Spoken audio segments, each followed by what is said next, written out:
മക്കൾ നന്നായാൽ അൽഹംദുലില്ലാ. അല്ലെങ്കിൽ മക്കൾ നന്നാവാനുള്ള പക്ഷെ ഒരു നിബന്ധന ഉണ്ട്.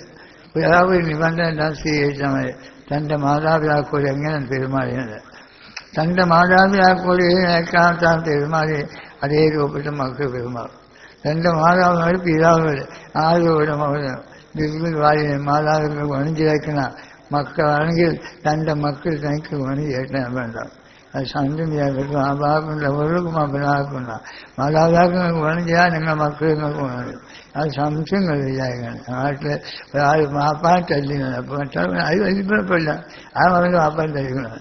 അപ്പം അതിലേക്കാണ് കഴിഞ്ഞ് അവൻ മക്കൾ ഉമ്മ വാപ്പ മരിച്ചുപോയതാണെങ്കിൽ അവരുടെ കവറിന് പോകണം, അല്ലെങ്കിൽ അവർക്ക് പാർട്ടി പോകണം, നമസ്കാരം ചെയ്യണം, ദ്വാരിക്കണം. മാതാപിതാക്കൾ ഹയാത്തുള്ളതാണെങ്കിൽ അവരെ ഉമ്മയുടെ പൊരുത്തം സമ്പാദിക്കണം, വാപ്പയുടെ പൊരുത്തം പറയും. അവ കൈയാക്കിയിട്ടുണ്ട്, അവ കിട്ടിയില്ല.